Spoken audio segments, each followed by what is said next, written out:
நான் நந்தா.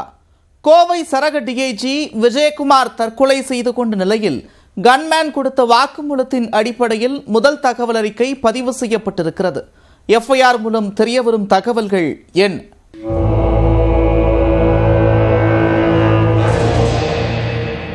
கோவை சரக காவல்துறை டிஐஜியாக பணியாற்றி வந்த விஜயகுமார் வெள்ளிக்கிழமை அதிகாலை துப்பாக்கியால் சுட்டு தற்கொலை செய்து கொண்ட சம்பவம் காவல்துறை வட்டாரத்தில் பெரும் அதிர்வலைகளை ஏற்படுத்தியது.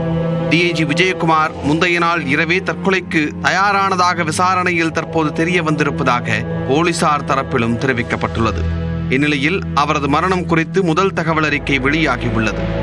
உயிரிழந்த விஜயகுமாரின் பாதுகாவலர் ரவிச்சந்திரன் கோவை ராமநாதபுரம் காவல் நிலையத்தில் இதுகுறித்து தனது விளக்கத்தை புகாராக அளித்துள்ளார்.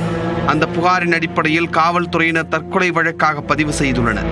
போலீசார் பதிவு செய்த முதல் தகவல் அறிக்கை மூலம் டிஐஜி விஜயகுமாரின் இறுதி நாட்கள் குறித்து பல்வேறு தகவல்கள் தெரிய வந்துள்ளன. சம்பவத்தன்று கோவை மாநகர ரேஸ்கோர்ஸ் சாலையில் அமைந்துள்ள காவல்துறை மேற்கு மண்டல முகாம் அலுவலகத்தில் தனக்கு ஒதுக்கப்பட்ட அறையில் கன்மேன் ரவிச்சந்திரன் இருந்துள்ளார். வழக்கமாக காலை 7 மணிக்கு டிஎஸ்ஆர் அறிக்கை பார்ப்பதற்காக வரும் டிஐஜி வெள்ளிக்கிழமை காலை 6:30 மணிக்கே வந்துள்ளார். முகாம் அலுவலகத்தில் அலுவலில் இருந்த காவலர் ரவிவர்மாவிடம் காய்ச்சிய பால் கேட்டு வாங்கி குடித்துள்ளார். 6:40 மணி அளவில் தனது அறைக்கு வந்த டிஐஜி விஜயகுமார் டிஎஸ்ஆர் ரிப்போர்ட் கேட்டுள்ளார். பாதுகாவலர் ரவிச்சந்திரன் தங்கியிருந்த அறையில் வைத்திருந்த பிஸ்டலை எடுத்து இதை எவ்வாறு பயன்படுத்துவது என்று கேட்டு தெரிந்து கொண்டு அறையை விட்டு வெளியே சென்றுள்ளார். டி-ஷர்ட் போட்டுவிட்டு ரவிச்சந்திரன் வெளியே வருவதற்குள் துப்பாக்கி வெடிக்கும் சத்தம் கேட்டுள்ளது. அப்போது அறையில் இருந்த டிரைவர் அன்பழகனும் தானும் ஓடிப்போய் பார்த்தபோது டிஐஜி இரத்த வெள்ளத்தில் மல்லாந்த நிலையில் உயிரிழந்து கிடந்ததாக ரவிச்சந்திரன் தெரிவித்துள்ளார். தலையில் இரத்த காயத்துடன் இருந்ததாகவும் பிஸ்டலும் அங்கேயே கிடந்தது எனவும் குறிப்பிட்டுள்ளார். அவரை மருத்துவமனைக்கு அழைத்துச் சென்று பார்த்தபோது வரும் வழியிலேயே விஜயகுமார் இறந்து விட்டதாக அவரை பரிசோதித்த மருத்துவர்கள் தெரிவித்ததாக முதல் தகவல் அறிக்கையில் குறிப்பிடப்பட்டுள்ளது.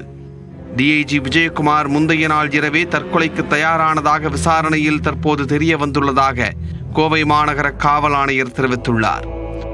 கடந்த 10 நாட்களாக ஓசிடி மன அழுத்தத்தால் பாதிக்கப்பட்டிருந்ததாகவும் அதற்கு அவர் ஒரே மருத்துவரிடம் ஆலோசனை பெறாமல் மாற்றி மாற்றி வெவ்வேறு மருந்துகளை எடுத்து வந்ததாகவும் விசாரணையில் தெரிய வந்துள்ளது. கடந்த 2 ஆண்டுகளாக தூக்கமின்மையால் அவதிப்பட்டு வந்த அவர் அதற்கான மாத்திரைகளையும் எடுத்து வந்துள்ளார். இணையதளத்தில் நிறைய குறிப்புகளை எடுத்து ஆயுர்வேத மருந்துகளையும் எடுத்துக் கொண்டுள்ளார். அவருடைய மகளின் மருத்துவ படிப்பிற்கு தயார் செய்துவிட்டதாகவும் தனது சக அதிகாரிகளிடம் தெரிவித்துள்ளார். இதன் மூலம் பணச்சூழலோ குடும்பச் சூழலோ அவரது தற்கொலைக்கு காரணம் அல்ல என்பது உறுதிப்படுத்தப்பட்டுள்ளது. தீவிர மன அழுத்தத்தில் தவித்து வந்த அவர் 2 நாட்களுக்கு முன்பே தனக்கு தற்கொலை எண்ணம் வருவதாக காவல்துறைக்கு வெளியில் உள்ள நண்பர்களிடம் அவர் கூறியிருப்பதும் விசாரணையில் தெரிய வந்துள்ளது. டிஐஜி தற்கொலை செய்வதற்கு முந்தைய நாள் இரவு பிறந்த நாள் விழா ஒன்றில் பங்கேற்றுவிட்டு திரும்பிய போது தனது தனி பாதுகாவலரிடம் துப்பாக்கி எல்லாம் எங்கே வைப்பீர்கள், பத்திரமாக உள்ளதா என்று கேட்டுள்ளார். மேலும் துப்பாக்கிகள் வைத்திருந்த இடத்தையும் பார்வையிட்டுள்ளார். துப்பாக்கியை டிஐஜியிடம் எடுத்துக் கொடுத்த காவலர் மீது எந்த குற்றமும் இல்லை என்று கூறப்பட்டுள்ளது. அவருக்கு கொடுக்கப்பட்ட வேலையை செய்ததாக விசாரணையில் தெரிய வந்தது என்றும் காவல் ஆணையர் குறிப்பிட்டுள்ளார்.